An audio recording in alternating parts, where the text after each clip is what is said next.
News, सच जरूरी है। दर्शकों नमस्कार, मैं हूं निशान भाई। आप मुझे देख रहे हैं MNS न्यूज़ टीवी पर।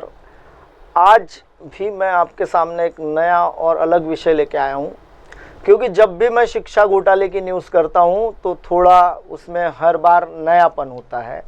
और वो नयापन इसलिए होता है क्योंकि सरकार के नुमाइंदे जो होते हैं, सरकारी कर्मचारी और सरकार में चुन के दिए गए सत्ता के पक्ष के लोग कहीं ना कहीं जनता को संभ्रम निर्माण करते हैं और उसी के लिए पत्रकार को निष्पक्ष पत्रकारिता करनी पड़ती है।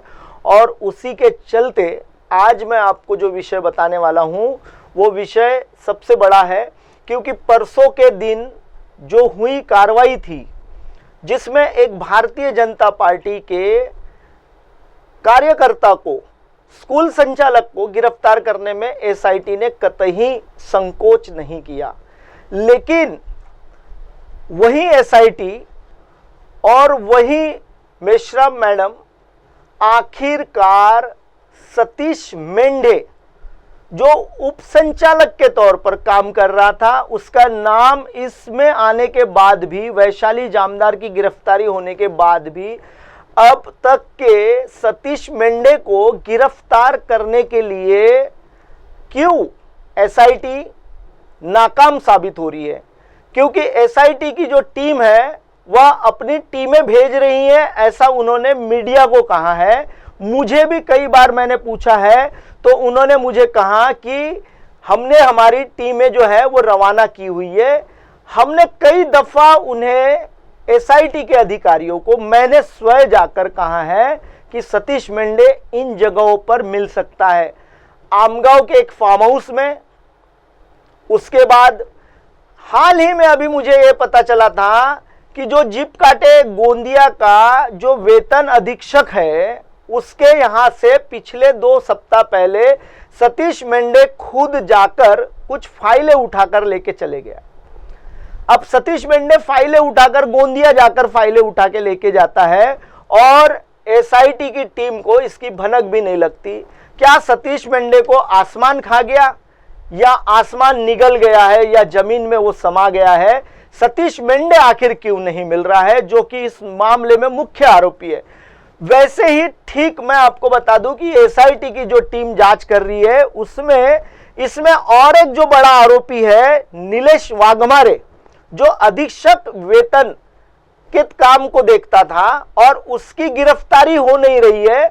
उसके सारे बैंक अकाउंट एसआईटी ने सीज कर दिए हैं, ऐसा हमें एसआईटी ने बताया है। मैं इसका दावा नहीं करता कि यह बात सच है, लेकिन एसआईटी ने मुझे बताया है कि ये हमने नीलेश वाघमारे के जो सारे अकाउंट्स वगैरह है वो सारे फ्रीज कर दिए हैं, रोक दिया है उनका ट्रांजैक्शन। लेकिन सतीश मेंढे के मामले में, अब ये सतीश मेंढे है कौन? सतीश मेंढे सुनील मेंढे जो पूर्व सांसद रह चुके हैं, भारतीय जनता पार्टी के सांसद रह चुके हैं, उनका बड़ा भाई है।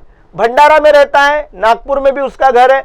सतीश मेंढे कहां रहता है, क्या करता है, ये सारी एसआईटी को जानकारी होने के बावजूद आखिर क्यों इसे धर दबोचा नहीं जा रहा है? दर्शकों, अभी आप जो लेटर देख रहे हैं ये लेटर है 2018 के 4 सितंबर 2018 को जारी हुआ। संकीर्ण नंबर है 2018 संकीर्ण क्रमांक 61/18 TNT1 है ये लेटर। अब ये लेटर जो है मंत्रालय मुंबई से शालेय शिक्षण क्रीड़ा विभाग से जारी किया गया है, भावभूति शिक्षण संस्था आमगांव के लिए जारी किया गया है। और इसी लेटर में ये जो हस्ताक्षर आप देख रहे हैं ये सदा माने के हैं।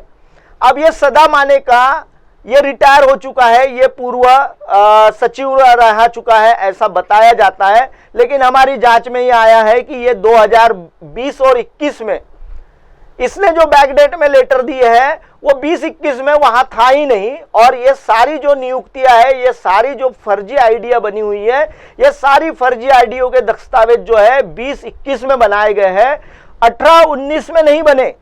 18-19 के लेटर लगाकर इन्होंने ये प्रस्तावों को बनाकर फर्जी आईडी बनाकर फर्जी अध्यापकों को स्कूलों में लगाया है। और ये जो लेटर है ये उसका पुख्ता सबूत है। ये पहला लेटर है सदा माने का विदर्भ में आया हुआ। इसके बाद अनगिनत अनगिनत लेटर आए, लेकिन उन लेटरों की कोई भी कार्रवाई नहीं हुई। सदा माने की गिरफ्तारी नहीं हो रही है। सदा माने पूना से लगभग पूना और इसके बीच में वो रहता है, एक गांव है जो वहां वो रहता है, लेकिन अब तक सदा माने की कोई भी जांच नहीं हो रही है।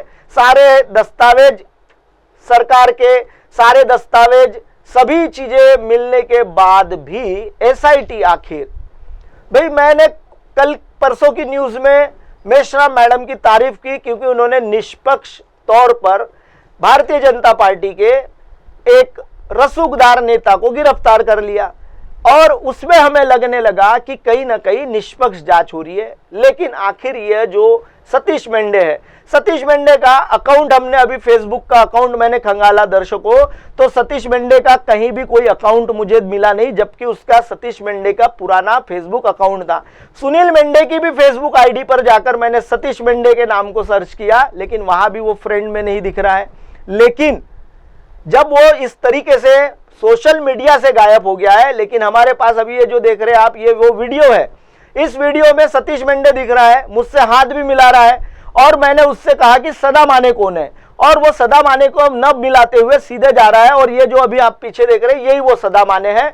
और एक ये वड़सा के स्कूल के, वड़सा और आरमोरी में एक कार्यक्रम था, उसी कार्यक्रम के लिए इनको वहां बुलाया गया था, और वहां बुलाने के बाद इन लोगों को जब पता चला कि मीडिया इनका पीछा कर रहा है, हम लोग इनका पीछा कर रहे हैं, तो ऐसे भाग निकले कि सामने से गाड़ी से तो उतरे, लेकिन कब कहां से निकले और कहां गायब हो गए ये किसी को नहीं पता चला।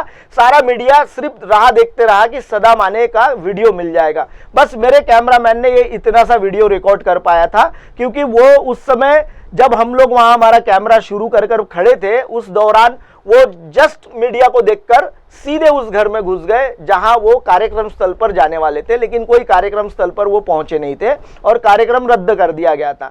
दर्शकों, आपको बताने का मेरा यह तात्पर्य था कि इस पूरे मामले में सतीश मेंढे की गिरफ्तारी नहीं हो रही है।